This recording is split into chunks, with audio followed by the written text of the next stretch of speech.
49 presents to the point. బీజేపీలో చేవెళ్ల మాజీ MP కొండా విశ్వేశ్వరరెడ్డి చేరబోతున్నారా? ఇది ప్రస్తుతం టాక్. తెలంగాణ రాజకీయాల్లో హాట్ టాపిక్ ఇదే. ఘనమైన రాజకీయ వారసత్వం, రాజకీయ భవిష్యత్తు ఉన్న విశ్వేశ్వరరెడ్డి మనతో ఉన్నారు ప్రస్తుతం. అండ్ ఆయన బీజేపీ నేత బండి సంజయ్తో మాట్లాడారు. అలాగే అటువైపు రేవంత్ రెడ్డి కూడా ఆయన్ని కాంగ్రెస్లోకి మళ్ళీ తీసుకొద్దామని ప్రయత్నం చేస్తున్నట్టుగా వార్తలు వస్తున్నాయి. ఆయన మాత్రం టీఆర్ఎస్ ప్రభుత్వ నేతలపై కేంద్ర ప్రభుత్వం తీసుకునే చర్యల ఆధారంగానే బీజేపీలో చేరాలా వద్దా అనే డెసిషన్ ఉంటుందని చెప్పి స్పష్టం చేశారు. తెలంగాణ రాష్ట్ర ప్రభుత్వ పెద్దలు భారీగా అవినీతికి పాల్పడుతున్నా కూడా కేంద్రంలోని బీజేపీ ప్రభుత్వం ఎందుకు చూస్తూ ఊరుకుంటోందనేది ఆయన ప్రశ్న. సీఎం కేసీఆర్ కుటుంబ పాలనకు టీఆర్ఎస్ పార్టీకి ఎవరైతే ఎదురెళ్ళి బలంగా పోరాడతారో వారికే తమ మద్దతు ఉంటుందని చెప్పి ఇంతకుముందే ఆయన స్పష్టం చేశారు. బీజేపీలో చేరాలంటే ఒక కండిషన్ కూడా పెట్టారు. తాను కోరుకున్నట్లు బీజేపీ పోరాటం చేస్తే ఇంకొక 30 మంది నేతలతో కలిసి తాను బీజేపీలో చేరతానని చెప్పి స్పష్టం చేశారు. అదే తెలంగాణలో రాజకీయ శూన్యత కనిపిస్తోందని చెప్పి ఇంకో ప్రాంతీయ పార్టీ ఏర్పాటు చేయాల్సిన అవసరం కూడా ఉందని చెప్పి ఆయన అభిప్రాయపడ్డారు. ఇంతకీ ఏం చేయబోతున్నారు? కొండా విశ్వేశ్వరరెడ్డి గారి వ్యూహం ఎలా ఉండబోతోంది? ఇదే అంశంపై మాట్లాడడానికి స్వయంగా వారితోనే మాట్లాడి తెలుసుకుందాం. సార్ నమస్కారం. సార్ నమస్తే అండి. సార్ మొత్తానికి రాజకీయ వేడి మళ్ళీ తెరపైకి వచ్చింది. ఎలక్షన్స్ కోసం అందరూ ఇప్పుడు సన్నాహాలు చేస్తున్న వాతావరణం వచ్చేసింది. సార్ ఇంతకీ మీ ఆలోచనలు ఏ దిశగా ఉన్నాయి సార్? నా ఆలోచన మారలేదండి. తెలంగాణ అభివృద్ధి కొరకు కుటుంబ పాలన పోవాలి, ప్రజాస్వామ్యం రావాలి. అదే ఆలోచన అప్పుడు ఉన్నది, ఇప్పుడు కూడా అదే ఉన్నది. అండ్ నేను 2 ఏళ్ల సార్లు అదే పాట పాడుతున్నా, ఇప్పుడు కూడా అదే పాట పాడుతున్నా. ఏదైతే ఈ కుటుంబ పాలనను తీసేసి ప్రజాస్వామ్యం తీసుకొస్తుందో ఆ పార్టీకి నా మద్దతు ఉంటుందని నేను ఇది అదొకటి. ఇంకోటి అంటున్నా, తెలంగాణకు ఇంకోటి ఏం చెప్తున్నా 2 ఏళ్ల సంది అంటే తెలంగాణకు రెండో రీజనల్ పార్టీ అవసరము. కానీ అది అల్కటి పని కాదు. కేసీఆర్ గారు కూడా అంటారు ఏంటంటే పార్టీ పెట్టుడు పాండబ్బ పెట్టుడు అని కాదు. అది కూడా తెలుసు నాకు. అండ్ ఇంకోటి కూడా తెలుసు ఏంటంటే టఫెస్ట్ ఛాలెంజ్ కేసీఆర్ గారికి ఇవ్వగలిగేది సార్లు ఒక రీజనల్ పార్టీ నన్ను కొట్టగలుగుతారు, కానీ ఇంకో వేరే కాంగ్రెస్ బీజేపీ నన్ను కొట్టగలగదనే నమ్మకం ఆయనకున్నది. అందుకే ఆయన ఒక వ్యక్తి కూడా ఓ రీజనల్ పార్టీ అని జెండా పడితే ఆయన జైలు వేసి ఆయన మీద దాడి చేస్తాడు. మీరు చూసిండ్రు తీన్మార్ మల్లన్నను. ఆయన ఒక పార్టీ కాదు, ఒక పెద్ద ఇది కాదు, ఆయన ఎట్లా హింసించిండ్రో అట్లే కోదండరామ్ గారు జేఏసీ ఉన్నప్పుడు ఏమనలేదు. ఓసారి టీజేఏసీ అని పొలిటికల్ పార్టీ పెడితే రాత్రి 3 గంటలకు పోయి దర్వాజాలు ఇరగొట్టి కోదండరామ్ గారిని అట్లా పోలీసు వాళ్ళు పీక్కొని పోయిండ్రు. So all these are facts. ఇవి 3 అన్ని కూడా వాస్తవాలు, దే ఆర్ ఫ్యాక్ట్స్. కానీ what is practical, what is possible అది చూస్తున్నారు. నేనే కాదు, ప్రతి తెలంగాణ ప్రజలు చూస్తున్నారు. ఎందుకంటే ప్రతి కాకుండా 75% కంటే ఎక్కువ తెలంగాణ ప్రజలు చూస్తున్నారు. ఎందుకంటే ఇప్పుడు ఉన్నది యాంటీ ఇన్కంబెన్సీ హైయెస్ట్, ఆల్మోస్ట్ 75% ఉన్నది. నేను సర్వే చేస్తే ఒక నియోజకవర్గంలో నేను సర్వే చేస్తే 70% కంటే ఎక్కువ యాంటీ. ఆ నియోజకవర్గంలో కాంగ్రెస్ లేదు, కాంగ్రెస్ నాయకులు లేరు, బీజేపీ నాయకులు లేరు, అందరు టీఆర్ఎస్ లో ఉన్నారు. అక్కడ more than 70% anti incumbency. And మీరు కేసీఆర్ ప్రభుత్వం వ్యతిరేకత ఉన్నది. అంతో అక్కడ ప్రతి ఊర్లో కాంగ్రెస్ కార్యకర్తలు ఉండరు. అయితే ఈ పారాడాక్స్ ఇప్పుడు తెలంగాణలో ఉన్నది. కానీ ఇప్పుడు రేపు ఓటు అన్నిట్ల పెద్ద ఓటు ఎవరికి పడుతుంది అంటే యాంటీ కేసీఆర్ ఫ్యామిలీ ఇట్లా పెద్ద. అది నేను అనుకుంటా అది కాంగ్రెస్ ఓటు కాదు, బీజేపీ ఓటు కాదు. హుజూరాబాద్ లో యాంటీ కేసీఆర్ ఓటు పోయి బీజేపీ ఓటుగా మారింది. మనం అందరం చూస్తున్నాం. రేపు కూడా అదే కాబోతుంది. కేవలం కుటుంబ పాలనకి వ్యతిరేకంగా వెళ్లే పార్టీ అని అంటున్నారు సార్. ఇప్పుడున్న పరిస్థితుల్లో మరి ప్రాంతీయ పార్టీ పెట్టే అవకాశం ప్రాక్టికల్ అండ్ ఫీజిబుల్ అనే మాట కూడా అన్నారు. కాబట్టి మరి మీ మొగ్గు ఎటువైపు ఉంటుంది? మీరు ఒకవేళ బయటకు వస్తే బీజేపీలో చేరితే మరికొంతమంది ప్రతినిధులు మీతో పాటు ఉంటారని చెప్పి మీరు అన్నట్టుగా అంటున్నారు. నిజంగా అంత బలం ఉందా సార్ మీకు? నాకండి, నేను ఒక్క వ్యక్తినండి.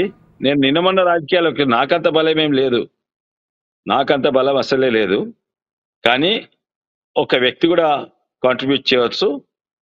నాకు ఎంత బలం ఉందో గంతే కాంట్రిబ్యూట్. అంతకంటే నేను ఊహించుకోరు, ఆ పార్టీలు కూడా ఊహించుకోరు. అందరు కూడా తెలుసుకో ఎవరికి ఎంత బలం ఉంది అది. అయితే నాకు కొంచెం ఉన్నది, అది దేనికి యాడ్ చేయాలని. అయితే ఒకటైతే వాస్తవం అండి, ఇది చాలా మంది అనుకుంటున్నారు బీజేపీలో జాయిన్ అయితే. తెల్లవారుజామున నేను లండన్ పోతున్నా. నాకు అక్కడ queen Elizabeth, her majesty the queen తోటి వాళ్ళ బకింగ్హామ్ ప్యాలెస్ కి పిలిచిండ్రు 18th రోజు. అందుకే నేను 14th రోజే వెళ్ళాలి. ఆ రోజు అమిత్ షా గారు వచ్చినప్పుడు నేను ఇంగ్లాండ్ లో ఉంటాను. కానీ వారు ఒక రోజు ముందు వస్తే 13 నైట్ వస్తే నేను తనని కలిసేందుకు చాలా ప్రయత్నం చేస్తాను. ఎందుకంటే ఇక్కడ ఉన్న వాస్తవాలు తనకు అధికారంలో ఉన్న తనకు తెలవాలి. ఇక్కడ దోపిడీ ఎంత అవుతుంది, ఇక్కడ ఈయన ప్రభుత్వము ఏం చెప్పిండు, ఏం చేస్తుండు, ఇవన్నీ కూడా ఆయనకు తెలవాలి. ఒకవేళ అవకాశం ఉంటే 13 నాడు నేను అమిత్ షా గారిని కలిసేందుకు ప్రయత్నం చేస్తాను. ఇక్కడ ఒక విషయం కానీ నేను 14 నాడు నేను జాయిన్ అయితేలేను. Sir, the world looks at you as a powerful leader. అంటే మీరు ఒక ప్రభావితం చేసే అంతటి శక్తి ఉండే ఒక లీడర్గా చూస్తారు. ఇంత యాంటీ ఎస్టాబ్లిష్మెంట్ ఇక్కడ ఉంది, పరిస్థితులు బాలేవంటున్నారు. దీనికోసం అమిత్ షా గారి రాక కోసం ఎదురు చూడకుండా మీరే ఆయన్ని కలిసే ప్రయత్నం గతంలో ఎందుకు చేయలేదు సార్? నేను ఆల్రెడీ ఒకసారి కలిసినానండి. నేను 2 ఏళ్ల కింద ప్రయత్నం చేసిన కలుస్తందుకు, కనుక అప్పుడు మీటింగ్ రాలేదు. ఇంకోటండి, బీజేపీలో నాకు ప్రతి ఒక్కరు తెలుసు, దగ్గరగా తెలుసు. నడ్డా గారైనా, ఈవెన్ మోడీ గారు నన్ను గుర్తుపడతారు నా మొహం చూస్తే. కానీ అమిత్ షా గారి నాతో అసలు పరిచయం లేనే లేదు. సో 2 ఏళ్ల కింద కలిసేందుకు ప్రయత్నం చేసిన, నాకు అపాయింట్మెంట్ దొరకలేదు. కానీ అబౌట్ 1.5 months కింద తననే పిలిచినా మాట్లాడినా. కానీ అర్ధగంట మాట్లాడినాం. కానీ ఇక్కడికి వచ్చినప్పుడు చెప్తే అది వేరే తిరిగి ఉంటుంది. అక్కడ ఉన్నప్పుడు ఎన్నో విషయాలు మాట్లాడతాము. కానీ ఇక్కడికి వచ్చినప్పుడు focus only on Telangana. In fact is coming to my constituency అంట. అప్పుడు నా బాధ్యత ఏమైతుందో ఏమైతలేదో తనకు తెలపాలి. మన జిహెచ్ఎంసీల పైసలన్నీ పోయి కాళేశ్వరం కుమ్మరిచ్చిండ్రు. మా మోరీల పరిస్థితి, ఇవన్నీ కూడా. Other than that, the larger issues also, the governance, how is using. ఇప్పుడు నా మీద క్రిమినల్ కేసెస్ పెట్టిండు. ఎవరు? తండ్రి కొడుకులు నా మీద క్రిమినల్ కేసెస్ పెట్టిండు. నేనంట రోడ్ మీద పోలీసు వాళ్ళని కొట్టిందంట, వాళ్ళ బట్టలు చింపిందంట, నాదో ప్రైవేట్ జైలు ఉందంట. అంటే నేను ఆ కేసు ఓడిపోతే నేను 10 ఏళ్ళు జైలు ఉంటా. నా మనుషుల మీద పెట్టిన ఇవన్నీ కూడా తనకు తెలవాలి. అయితే ఇక్కడికి వచ్చినప్పుడు ఓన్లీ దాని మీద ఫోకస్ చేయవచ్చు. అక్కడ కలిసిన నేను 1.5 months కింద కలిసినంత. నన్ను ఫస్ట్ టైం కలిసిన, బై ద వే. అంతకుముందు నేను కలవలేదు. ఇప్పుడు 13 నాడు కలిస్తే ఇది. కానీ నాకు ఆ కలిసే అవకాశం ఉండకుండొచ్చు, ఎందుకంటే తను 14th వస్తుండొచ్చు. అండ్ 14th మార్నింగ్ నేను ఇంగ్లాండ్ పోవాలి, లండన్ పోవాలి. సార్, బికాస్ మీకు ప్రయాణం కూడా ఉంది, we won't keep you two long. Sir, anti establishment బాగా అసలు పూర్తిగా స్ప్రెడ్ అయిపోయింది అనడానికి మీకు ఏం సంకేతాలు ఉన్నాయి సార్? బికాస్ ఇప్పటి వరకు సరే, మొన్న ఈటల రాజేందర్ గారు గెలుపు కూడా ఆయన గతంలో టీఆర్ఎస్లో ఉన్నారు కాబట్టి ఆయన అనుచరులు ఆయన్ని ఫాలో చేసి ఆయన గెలుపు కానీ ఇది బీజేపీ గెలుపు కాదని కొంతమంది విశ్లేషకులు అన్నారు. సో ఈ బేసిస్ లో how do you say there is so much of anti establishment? Two things అని, and you don't have to believe and you don't have to ఇది. But one is, I did a survey in one constituency, one assembly constituency, where there are no strong BJP leader or Congress leader, or only TRS. Andarku TRS la amudu poyindru akkada idi. Aithe akkada anti case, and there it was only the opinion of the people. A party strong undi, a candidate strong undi. It's not based on parties, based on the public opinion on 3 issues.